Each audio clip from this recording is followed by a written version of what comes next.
Good evening and welcome to 2020. Deborah Roberts joins me because Elizabeth Vargas is on maternity leave. You've seen the commercials. Like a good neighbor, State Farm is there. This giant insurance company spends millions to convince us that if something bad happens, like a storm that destroys your home, State Farm will be there to pay for rebuilding. But in the aftermath of last year's devastating hurricane, many people claim this so-called good neighbor acted quite badly. That's right, John. Tonight you're going to hear from two former State Farm insurance adjusters who say that company systematically cheated many of its own customers to avoid paying to rebuild the homes of people who lost everything.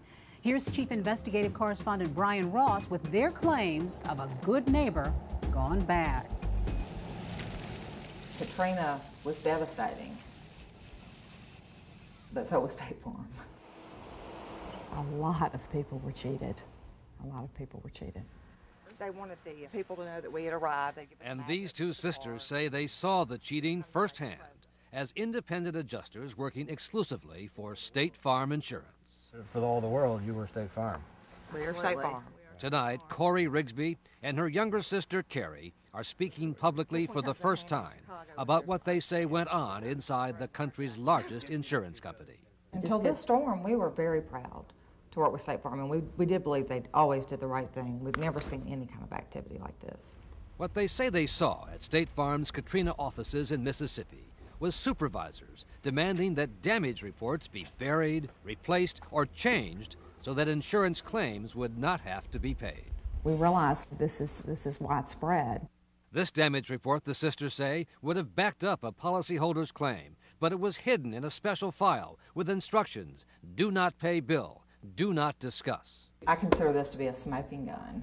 At one point, they even took pictures of a special shredding truck. State Farm says it shreds documents to protect policyholder privacy. The sisters believe it was done to destroy key documents. We felt, I think, shock was at first, because State Farm to put themselves out there for fraudulent activity like this is huge, knowing that they could get caught. The Rigsby sisters' allegations, if proven, would support the suspicions of thousands of homeowners along the Mississippi Gulf Coast who have not been able to get the insurance money to rebuild their homes. State Farm covers almost a third of the homeowners in this area, and in lawsuits, many accuse it and other insurance companies of wrongly denying or lowballing their claims. It's cruel, and it's fraud, and it's every damn thing bad I can think about it. This was the front porch, these stanchions. Retired Dr. Wesley McFarland says he was outraged to be told by the State Farm adjuster he would collect nothing for the total loss of his $400,000 home where his family had lived for decades. Devastating news for him, and especially for his wife, Rosemary. And she just sat there and she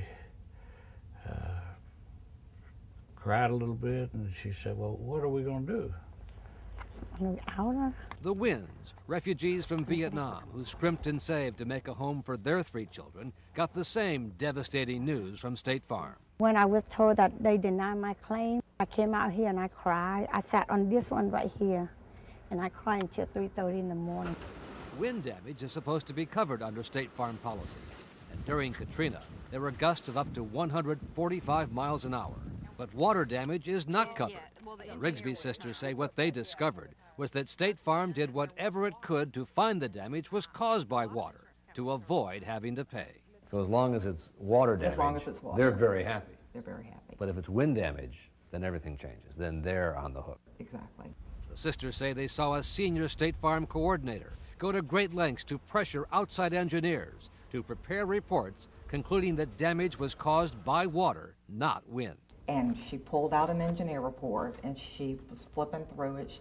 Can you believe this engineer said wind damage? Call this company and tell them if they don't change their report, we're not paying their invoice. So you heard that? I was standing a foot from her. And I believe she then followed up by saying, look at all these. She had a stack of engineering reports On her desk. on her desk, and she said, look at all these engineering reports that have to go back or have to be changed. Mm-hmm.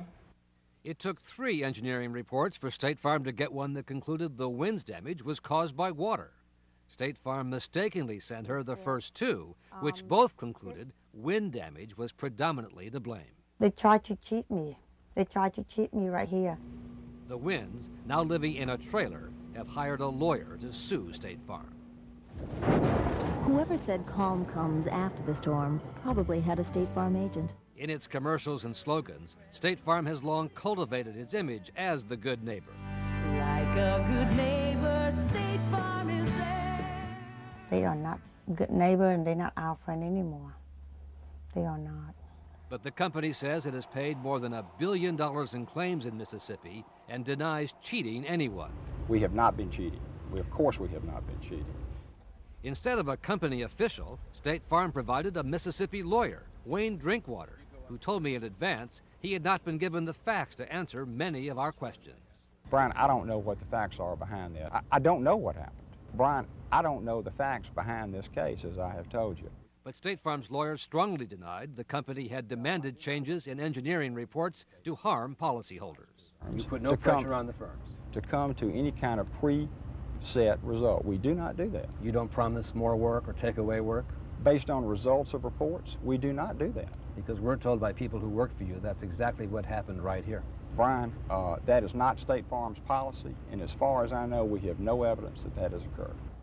But it's not just the Rigsby sisters who say something funny has happened with the engineering reports. Certified engineer James Ken Overstreet says his report about the cause of the damage to the house that once stood here was secretly changed. Now, when I came out here, there was just snap trees everywhere. You know, just from the basis of that, there's a percentage wind damage to the house. His initial report concluded the damage was caused in large part by the wind. But Overstreet says someone, apparently at the engineering firm, wrote a new report for State Farm 3 months later, changing the conclusions from wind to water, and then signed his name without his knowledge or approval. Is that your signature? No, mine's a little different than that. You didn't sign this? No. Did you write the words saying that it was rising waters and wave No, action? mine said wind, a combination of wind. So somebody else wrote this and put your name to it?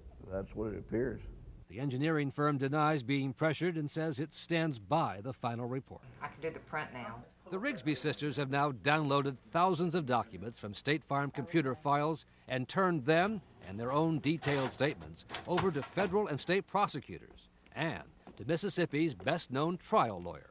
My eyes popped out on the altered engineering reports and the systematic way in which they were going about treating homeowners. Dickie Scruggs, the lawyer who took on the big tobacco companies, is now taking on State Farm, and the Rigsby sisters' allegations are a big part of his lawsuits. And the Rigsby sisters, they know where the bodies are buried.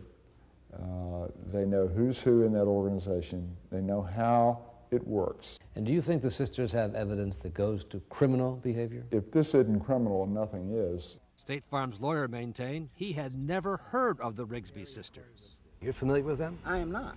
Is State Farm familiar with them? I do not know the answer to that. The Rigsby sisters say that is hard to believe. They say they told State Farm and its lawyers that they had given prosecutors thousands of company documents. And we said, okay, we just want to let you know right up front, this is what we've done. We believe there's been fraudulent activity, and we've turned it over for investigation. And then we were suspended at that point. For the Rigsby sisters, turning against State Farm was a big decision after working for the company for more than 8 years. But it was when they came across the case of Dr. McFarland that they decided they had no choice but to go to authorities. And I had to be the one to tell them that we would not pay them any money for their home. And you felt you were doing wrong? Oh, absolutely. It was gut-wrenching. It was horrible. It was wrong, and we were hurting him, and we didn't have to. All Dr. McFarland and his wife could do was to collect from the limited federal flood insurance program. They were forced to live in a trailer just a few feet from where the family home once stood. Rosemary McFarland will never see their home rebuilt. She died this June. That contributed to Rosemary's death. How so? Because she started going down. Everybody, they're suffering almost a morbid depression. They're depressed. You blame State Farm? Yeah, they haven't got any money from their insurance that they thought they had, which would have put them back into their lives. In response to our story, State Farm says it's launched an independent investigation into the allegations made by Corey and Carrie Rigsby. Brian Ross's report is just the first of an unprecedented week-long ABC News series called Hurricane Katrina, Where Things Stand. It will continue all weekend and next week on ABC News programs. ABCNews.com will have constant coverage of the one-year anniversary of Hurricane Katrina. We'll be right back.